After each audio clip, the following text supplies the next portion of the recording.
அந்த பாவிகள் என்னை கொண்டு வந்து என்று கத்தியவள் முடிக்காது நிறுத்திவிட்டு உணர்ச்சி வேகத்தில் படிரென்று கையால் தலையில் அடித்து கொண்டாள். ஏதோ கொலை குற்றம் செய்தவர் போல் சிவானந்தம் மிரண்டு கொண்டு எழுந்து நின்றார்.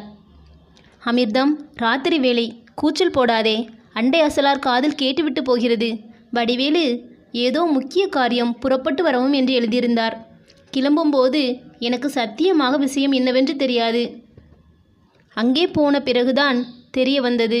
அந்த ஊரிலே இருந்தா எத்தனை காலமானாலும் 4 காசு சம்பாதிக்க முடியாதுன்னுட்டு வெளியூருக்கு புறப்பட வடிவேலு தீர்மானிச்சு இருந்த தட்டுமுட்டு சாமான்களையும் வீட்டையும் விற்று மலாய்க்கு புறப்பட திட்டம் போட்டுவிட்டார். 4 நாளிலே புறப்பட போகிற ஒரு கோஷ்டியோட அவரும் சேர்ந்து கொள்ளப் போகிறாராம். அவர் அங்கிருந்து திரும்புகிற வரைக்கும் குழந்தையை நம்மகிட்ட விட்டு வைக்கவே அழைச்சதா சொன்னார். அதுக்கு மேலே நான் முடியாதுன்னு எப்படி சொல்கிறது? சரின்னு அழைத்து கொண்டு வந்தேன் என்று சிவானந்தம் பேசி முடிப்பதற்குள் குறுக்கிட்ட அமிர்தம் முன்பின் யோசனை கேட்காமே இந்த நொண்டி பிணத்தை என் தலையில் கட்டிட்டு போக அவருக்கு எத்தனை துணிச்சல்! என்னால் முடியாதுன்னு சொல்ல உங்களுக்கு ஏன் வாய் வரவில்லையா? தங்கச்சியே போன பிறகு இனிமே நமக்கும் வடிவேலுக்கும் என்ன உறவு வச்சு வாழுது? இருக்கிற குழந்தைகளை காப்பாற்ற இங்கே விதி இல்லை. இது வேற பாக்கி. முடியாதுன்னு சொல்ல தைரியம் இல்லாமல் எந்த யோசனையுடன் இதை இழுத்துக்கிட்டு வந்தீங்க?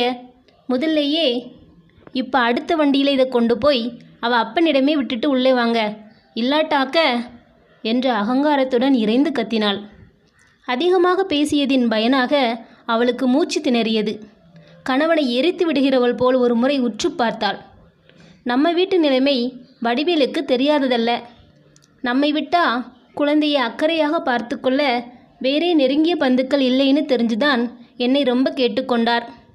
குழந்தை செலவுக்கு என்று தனியாக வைத்துக்கொள்ள சொல்லி கட்டாயப்படுத்தி இதை கொடுத்தார் என்று முடிவில் உண்மையை மெல்ல எடுத்துவிட்ட சிவானந்தம் இடுப்பில் பெல்ட்டுடன் பத்திரமாக கட்டி வைத்திருந்த சிறு துணிப்பையை எடுத்து அவள் முன் விசிறி போட்டார். அமிர்தம் பாய்ந்து அதை கையில் எடுத்து பரபரப்புடன் திறந்தாள். அவளது வாழ்க்கையில் அன்று வரை சேர்ந்தாற்போல் அவ்வளவு ரூபாய் நோட்டுகளை ஒரே கத்தையாக அவள் கண்டதில்லை. அதை எண்ணி முடிக்கும் முன் உணர்ச்சி வசத்தில் அவளது விரல்கள் நடுங்கின. தனக்கு ஏற்பட்ட குதூகலத்தை வெளியே காட்டிக்கொள்ளாது இந்த 300 ரூபா காசுக்கு இந்த பொண்ணை வச்சு காப்பாற்றுற பொறுப்பை தலையிலே கட்டிவிட்டாராக்கும் அந்த மனுஷர். ஆமாம், இந்த பணம் எத்தனை நாளுக்காக செலவுக்கு கட்டி வருமாம் என்று சூழ் கொட்டினாள். மலையாவுக்கு போனதும் மாதம் மாதம் குழந்தை செலவுக்குன்னு ஏதாச்சும் அனுப்புவதாக சொல்லியிருக்கிறார் வடிவேலு. போகும் முன்னாடி இங்கே ஒரு முறை வந்துவிட்டுத்தான் போவார். ஏதாவது உனக்கு சந்தேகம் இருந்தால் நேரிலே வேணுமானாலும் அவரை கேட்டுக்கொள்ளலாம். இந்த பெண்ணுக்குன்னு நம்ம காசு ஒன்றும் செலவழிக்க போகிறதில்லை. தங்கச்சி பெண்ணை வச்சு காப்பாற்றினான்னு நல்ல பேர் கிடைக்கிறதை ஏன் விடணும்னு அழைச்சிட்டு வந்தேன். உனக்கு இஷ்டம் இல்லையானா இந்த நிமிஷம் வேணுமானாலும் கொண்டு திருப்பி விட்டு வந்துடுறேன் என்று கொஞ்சம் துணிவாக கூறினார் சிவானந்தம் முடிவில்.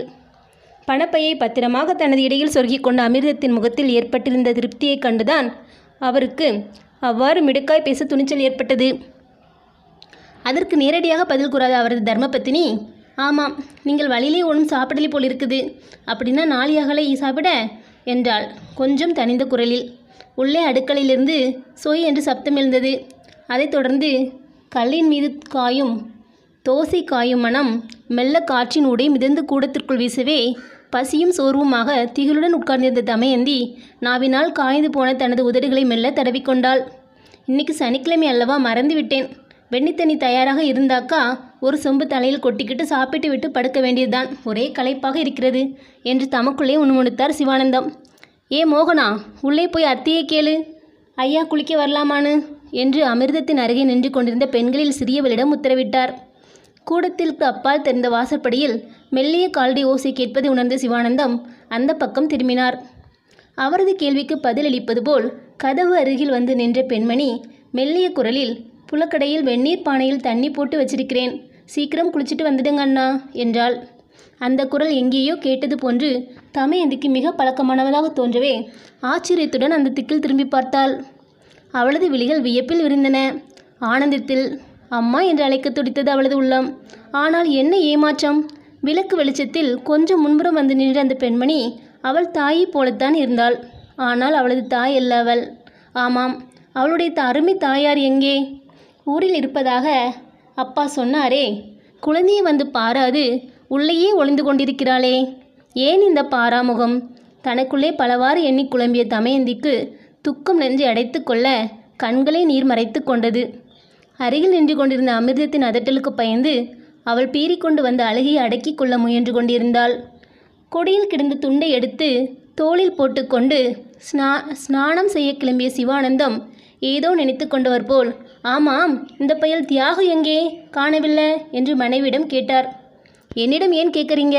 உங்கள் அருமை மகனை பற்றி. ஊர் சுற்றி கழுத, மத்தியானம் போனவன் இன்னும் காணவில்லை என்றாள் குரோதமாக அவள். வரட்டும் சொல்கிறேன், முதுகுத்தோலை இன்னைக்கு உரிச்சு விட்டுடுறேன் என்று கோபத்துடன் பல்லை கடித்தார் கணவர்.